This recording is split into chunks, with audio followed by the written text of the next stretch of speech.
Today I want to share a little bit of what I've learned about Mexican parteras, or traditional midwives.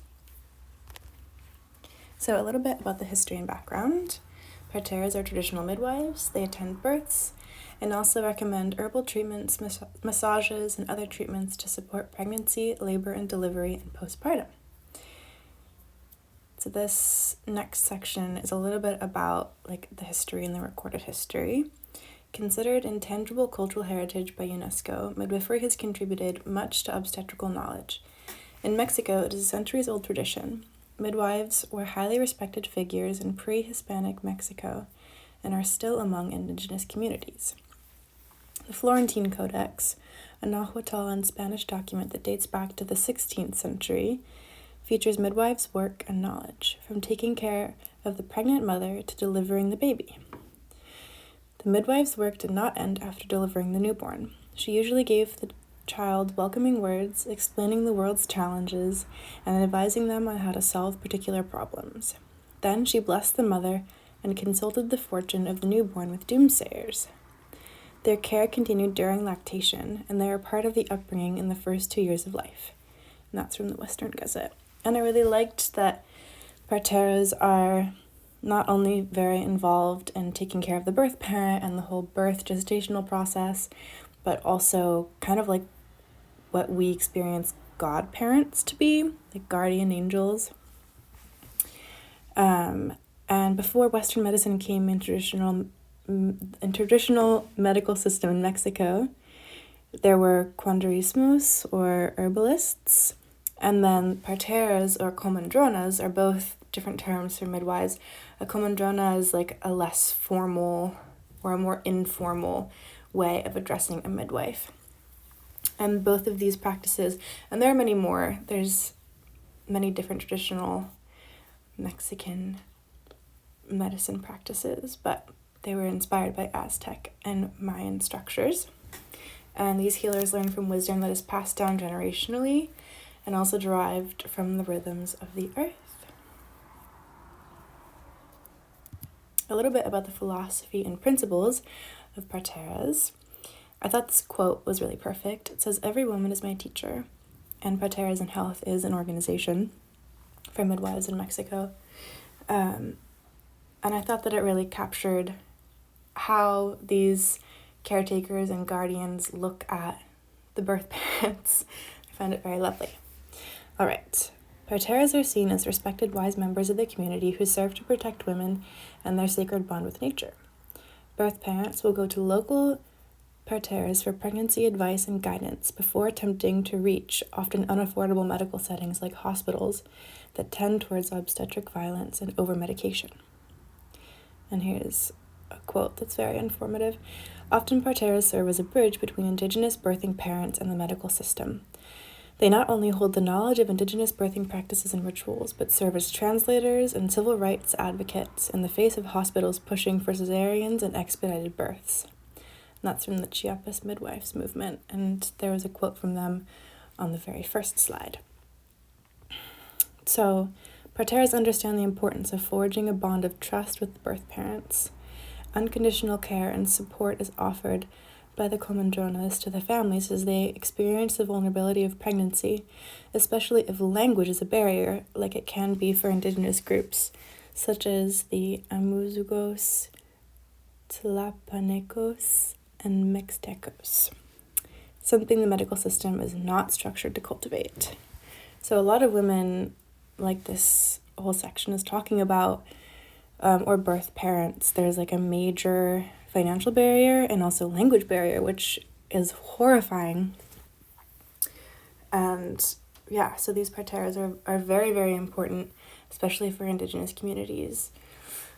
And this is a little section from the Chiapas midwives movement that I will now read to you. "We are more than 600 midwives from more than 30 indigenous and mestizo municipalities, urban and rural, in the state of Chiapas, united by the defense and promotion of traditional midwifery. Some of us have many years of experience, and others are apprentices.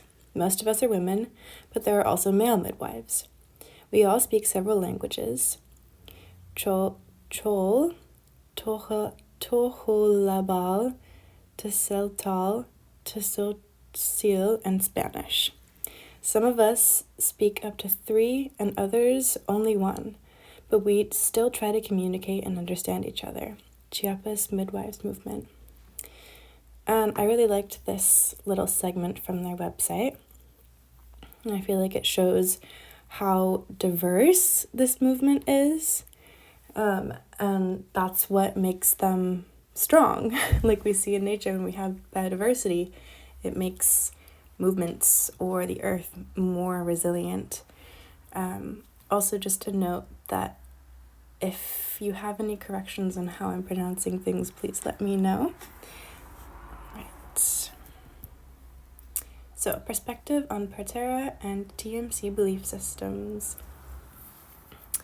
Midwives, with all their skills and attentiveness, have saved birth parents from expedited pregnancies. Sebastiana Vasquez, a midwife and language interpreter in Chiapas, Mexico, received a midnight call a few years ago to come to the hospital.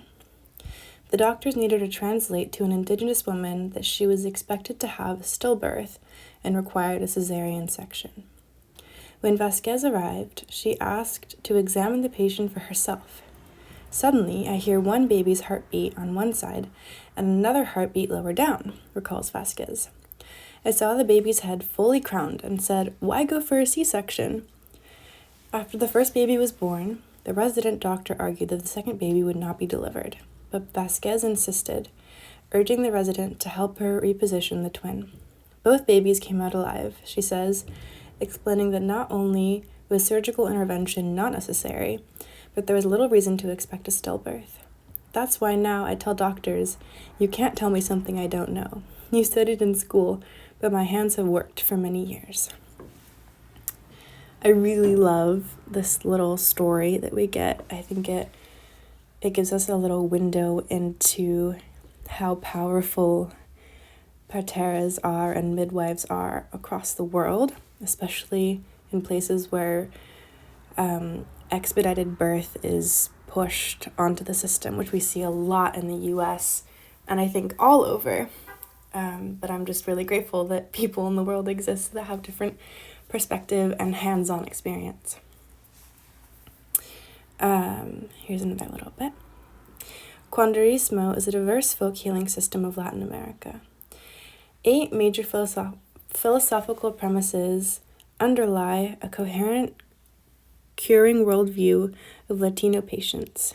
A disease or illness may follow. 1. Strong emotional states, such as rage, fear, envy, or mourning of painful loss. Or 2. Being out of balance or harmony with one's environment. 3. A patient is often the innocent victim of malevolent forces. 4.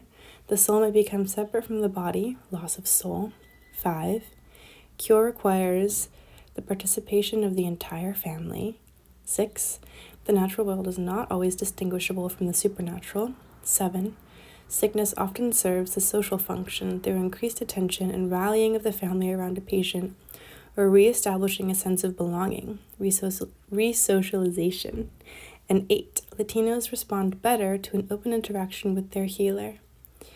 So I really like that this little section from Maduro kind of gives us a glimpse into what traditional Mexican medicine views illness as, and then also how healing can occur and how people and families can gather around to reestablish a sense of belonging to address illness.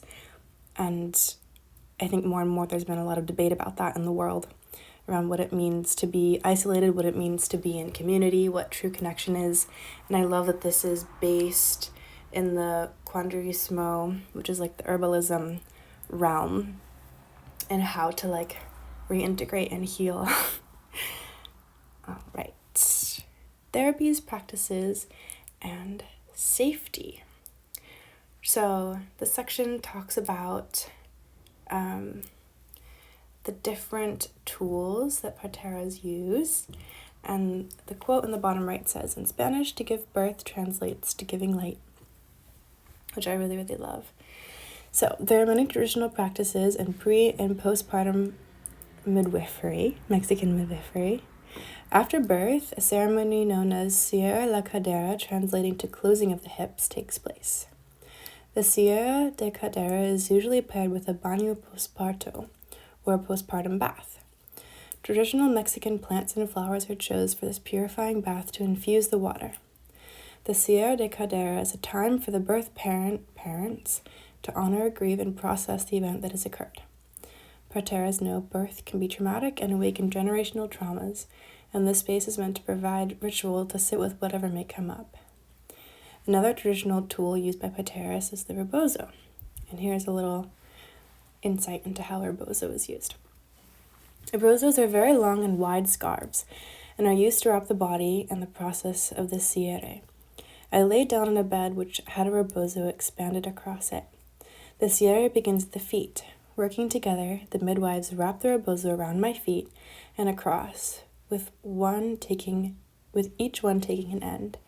Prayers were offered by everyone, offering gratitude and thanks to the work my feet took on during my pregnancy and throughout my life. The rebozo was then pulled taut by both women, squeezing my feet together firmly and then releasing and moving up to my legs. This process was repeated along the length of my body, taking special care for my uterus and reproductive organs, for the important work they did in growing my beautiful child and keeping her safe, and my breasts for continuing to sustain her life and nurturing her so wisely. We finish at the head, offering gratitude for the mind, for the seed of creation that was planted there long before she ever arrived. I thought that was really lovely.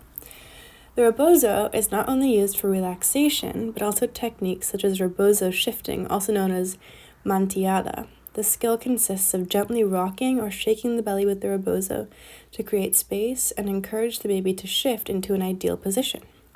This technique can be particularly helpful for encouraging posterior or breech babies to turn, aligning them for a smoother and more comfortable birth. Other practices such as bearing the placenta after birth can help the baby grow strong, which is a customary belief. TCM believes that once the umbilical cord falls out, if soaked in water, the water may be put over the baby's eyes to help with strong vision and health. The birth parent partner can also drink the umbilical cord water to help with sobriety, but only if the cord is from a son. So here's a little look at some traditional Mexican herbs and plants. Parteras use herbs such as arnica, chamomile, rosemary, and rue in rituals like baño postparto, and other herbs may vary based on a birth parent's needs after labor. Arnica and chamomile are used as they are anti-inflammatory. Rue can reduce abdominal cramps. Rosemary is an antimicrobial and toxin-eliminating plant, or has properties. Capulin is sedation, and haria is a natural stimulant for breast milk. To induce abortion, some parteras prescribe epazote with cherry leaves and chili seeds. Drinking a decoction of boiled cinnamon and pepper can help induce labor. If the placenta does not come fast enough after a birth, an offering of jicarita and grains of salt is thought to hasten the process. Mexican midwifery as a modern movement. Modern Mexican parteras have fought against opposing powers such as the government and medical system to be seen as an important, valuable form of healthcare. This recognition of validity finally seems to be falling into place. Now there is a strong network of parteras working and educating in Mexico who are gaining rights, such as proper recognition of their impact as healthcare providers, and they've been granted the ability to assign birth certificates to the births they attend. Just before the first woman president of Mexico takes office, Claudia Sheinbaum was elected in June with 60% of the vote. The country's Congress passed a reform in March of this year, recognizing around 15,400 participating traditional midwives as healthcare providers. Traditional midwives, or parteras tradicionales, draw on ancestral knowledge of herbal remedies, massage, ointments, and healing to deliver babies in homes. The reform authorizes midwives to issue birth certificates for the almost 90,000 births they attend every year, particularly significant in indigenous areas where traditional midwives deliver 8 out of every 10 newborns. That's pretty incredible.